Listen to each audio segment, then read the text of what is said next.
大家好，欢迎来到听书学史。今天我想给大家介绍麦克斯·卢加维尔所著的《让大脑变强的饮食：天才食物》这本书。大家是否关注过自己的大脑健康呢？与身体的其他器官不同，大脑即使不太健康，也不会立即产生疼痛。当我们吃了对身体有害的食物时，会很快通过腹泻察觉到肠胃不适。但大脑却很少发出这样的警告信号，因此即使有些不适，我们也很难以察觉。由于这个特点，我们常常会忽视大脑的健康。然而，大脑对我们来说是至关重要的器官，负责维持我们身体平衡的内稳态是由大脑的下丘脑控制的。大脑的垂体通过释放激素来维持甲状腺和副甲状腺等器官的正常功能。大脑也掌管着我们的记忆。更重要的是，大脑通过分泌多巴胺和血清素等幸福激素，深刻影响我们的幸福感。考虑到大脑如此重要的功能，如果它在我们不知情的情况下变得不健康，身体将会出现各种负面影响。因此，今天我将向大家介绍如何通过饮食来调节大脑状态，增强我们的大脑功能，以尽量减少这些负面的影响。今天视频的内容包括以下3个部分：第一，Omega-3的反作用以及导致脑细胞退化的3种绝对不能吃的食物；第二，能够使大脑及全身机能焕发活力的3种食物；第三，绝对不能做的让大脑老化的3种行为习惯。首先，让我从第一部分 Omega-3的反作用以及导致脑细胞退化的3种绝对不能吃的食物来开始解释。为了最大化我们的大脑表现，首先需要做的是排除那些会导致脑细胞退化的食物。我将介绍3种会迅速导致脑细胞退化的绝对不能吃的食物，并建议大家将这些食物从日常生活中彻底排除。下面我将介绍以下3个要点：一、极其危险的弗兰肯食品蔗糖聚酯；二、不为人所知的 Omega-3的可怕真相；三、Alpha 亚麻酸引发的认知症。首先是第一个要点，极其危险的弗兰肯食品蔗糖聚酯。让我们先看看为什么这种人工食品会对大脑造成如此大的伤害。这种导致脑细胞退化的食物是实验室中诞生的人工食材，被称为弗兰肯食品。在20世纪后期，科学的发展与食品行业的利益结合，促使各种人工低脂食品开始涌现。这些通过食品工学替代天然脂肪的人工食品，在本书中称之为弗兰肯食品。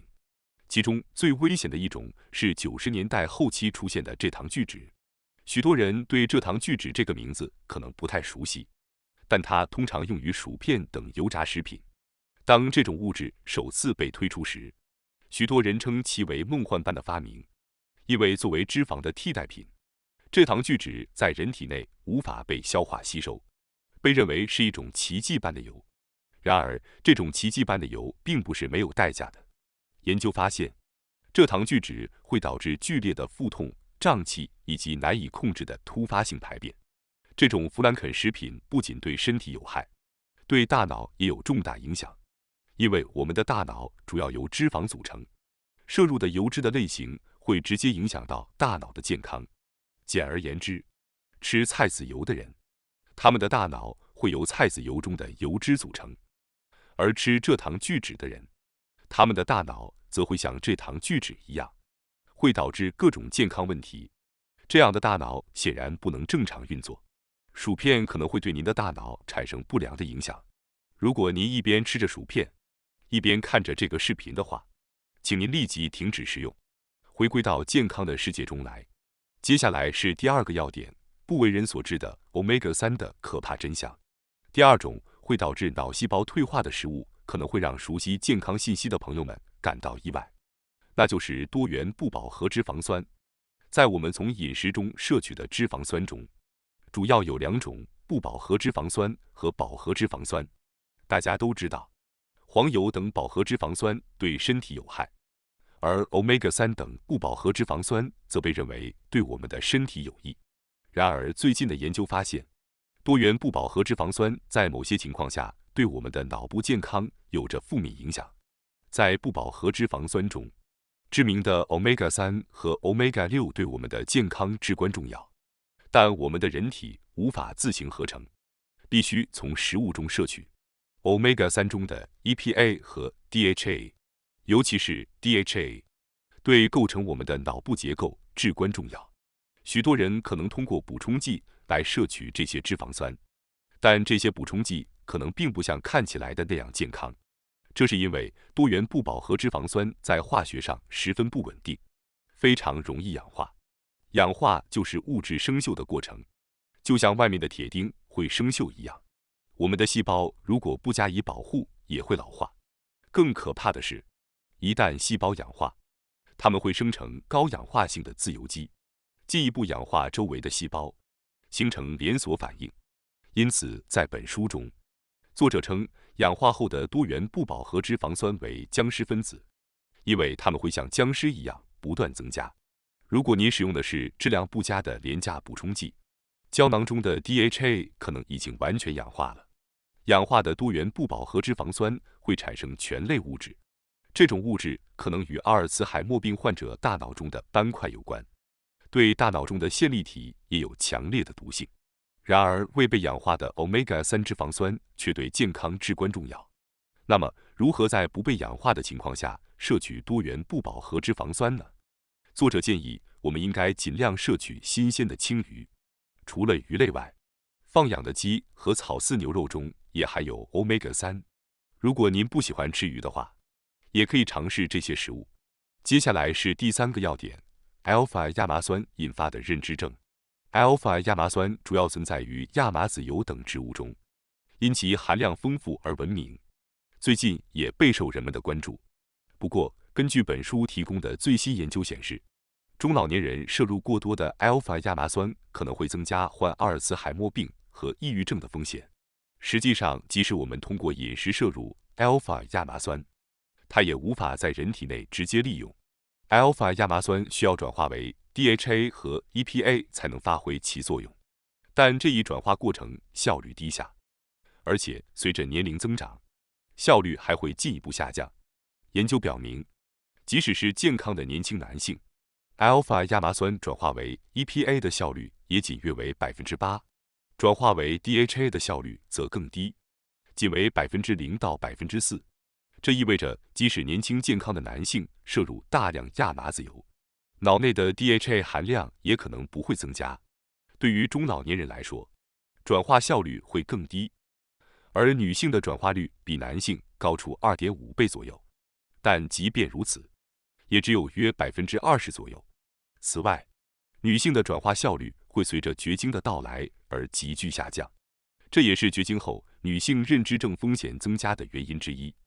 更糟糕的是，alpha 亚麻酸转化为 EPA 和 DHA 所需的酶，同时也会将 Omega-6 脂肪酸、亚油酸转化为炎症物质花生四烯酸。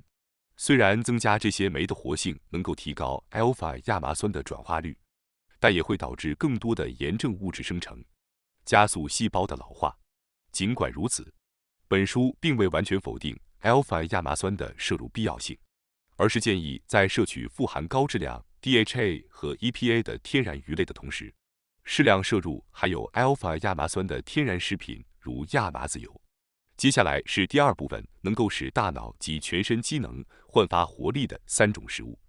下面我将介绍以下3个要点：1、获得最强的髓鞘，加速细胞电信号的奇迹油；2、草饲牛肉的健康功效；3、提高大脑能量效率的酮体饮食法。首先是第1个要点，获得最强的髓鞘，加速细胞电信号的奇迹油。大脑的健康对我们整个身体的健康至关重要，而其中一种能够显著提高大脑细胞电信号速度的油是特级初榨橄榄油。我们的大脑细胞由一个圆形的细胞体和一根长长的轴突组成，形状类似于蝌蚪。细胞体是脑神经细胞的核心，轴突则像电缆一样传输电信号。脑细胞产生的电信号通过轴突传递到其他细胞，实现信息的快速传递。而在轴突上有一种类似于绝缘胶带的物质，被称为髓鞘，它起着绝缘体的作用，使得大脑细胞能够更快地传递电信号。而构成髓鞘的关键成分，就是含有单不饱和脂肪酸的特级初榨橄榄油。特级初榨橄榄油在地中海饮食中很受欢迎，长期坚持地中海饮食不仅可以使身体保持健康，还对大脑的健康十分有益。巴塞罗那的研究团队进行的一项研究表明，每周摄入1升特级初榨橄榄油的受试者的认知功能得到了显著提高。这可能是因为大量摄入的单不饱和脂肪酸形成了大量的髓鞘，提高了使神经细胞的信息传递速度。因此，如果你想在工作中发挥更高的效率，或者为了获得资格证书而努力学习，我建议您尝试摄入特级初榨橄榄油。每周摄入1升的量可能有些过多，但是将平时使用的烹饪油替换成特级初榨橄榄油，就可以获得很好的健康效果。希望大家尝试一下，看看效果如何。接下来是第2个要点：草饲牛肉的健康功效。或许你已经听说过草饲牛肉，它指的是由吃草长大的牛肉。我们通常在超市买到的廉价牛肉，通常被喂养了非常不健康的饲料，而不仅仅是被抗生素养大。据本书作者所述，在美国，养殖商甚至会给牛喂食糖果、饼干，甚至棉花糖等垃圾食品。与工业化养殖的牛肉相比，只吃草的草饲牛肉显然更有益健康。草饲牛肉富含人体所需的铁、锌等必需矿物质，正如之前提到的，未氧化的 Omega-3 脂肪酸也很丰富。它还含有维生素 E 等抗氧化作用的物质，以及对女性至关重要的维生素 B12。据澳大利亚的一项研究显示，经常食用草饲牛肉的女性患抑郁症、焦虑症和双向情感障碍等精神疾病的风险要降低1半。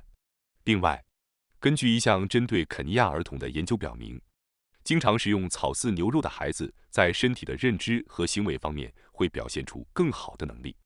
因此，草饲牛肉不仅对大脑有益，对心理和精神健康也有着很大的积极影响。由于草饲牛肉具有非常高的健康功效，我希望大家尝试一下。接下来是第3个要点：提高大脑能量效率的酮体饮食法。我们通常可能认为大脑主要依赖葡萄糖作为能源，但这是个误解。虽然大脑确实能够利用葡萄糖作为能源，但更好的能源在于酮体。酮体在大脑细胞中的能量效率远高于葡萄糖。葡萄糖未被细胞利用时，会在血液中转化为中性脂肪，并储存为皮下脂肪，而酮体则是通过脂肪燃烧而产生的。通过转向酮体代谢，我们可以健康的减肥。最近的研究还表明，当酮体存在时，某些遗传通路会被激活，会产生一种称为脑源性神经营养因子 BDNF 的物质。BDNF 是一种大脑生长激素，它可以提高学习能力和大脑的灵活性，保护神经细胞免受各种损伤，还具有改善情绪、调节心理状态等作用。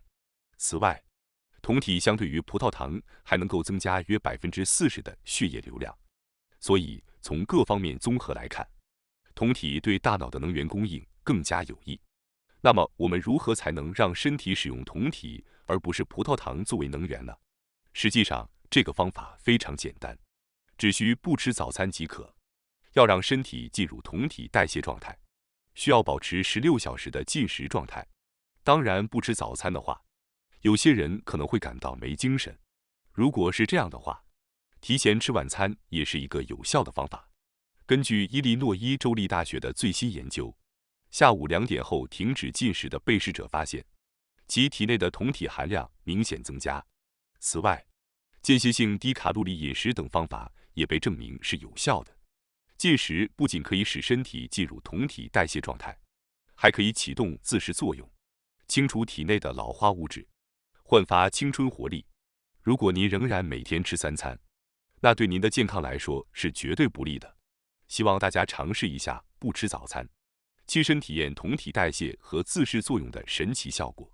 接下来是第3部分，绝对不能做的让大脑老化的3种行为习惯。要保持脑细胞的健康，除了良好的饮食习惯之外，进食和运动等也很重要。但是今天我想挑选一些大家可能不知道的内容来介绍给大家。首先，让我来总结一下这3个习惯：一、使用质子泵抑制剂喂药；二、使用非甾体抗炎药感冒药；三、使用止汗剂。首先是绝对不能做的让大脑老化的习惯之一，使用质子泵抑制剂喂药。或许大家中间有些人在肠胃感到不适时，曾经被医生开具了一种叫做质子泵抑制剂的药物。这种药物通常是用来预防胃酸倒流的，但这种药物会抑制正常的消化功能，影响维生素 B12 等必需营养素的吸收，增加患认知症的风险。所以在肠胃感到不适的时候，大家应该尽量避免使用这类药物，可以选择服用一些副作用小的中药来缓解胃部症状。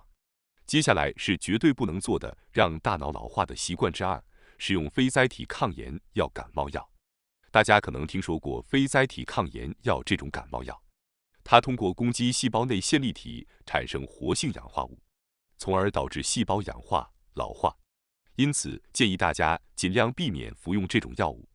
与非甾体抗炎药的效果类似，作为一种具有抗炎作用但不会产生活性氧的物质，有一种叫做姜黄素的多酚化合物。如果您需要止痛药，最好尽量使用姜黄素补充剂等替代品。最后是绝对不能做的让大脑老化的习惯之三，使用止汗剂。很多止汗剂中含有铝的成分，长期使用会破坏脑细胞，增加患认知症的风险。因此，如果您担心体味的问题，建议您使用有杀菌作用的椰子油和小苏打制作的天然除臭剂。希望大家能尝试一下。感谢大家收看今天的节目。如果你喜欢我们分享的内容，记得点赞、订阅并开启小铃铛通知，第一时间获取我们的更新。在下次的节目中，我们将继续为大家分享更多有益的书籍。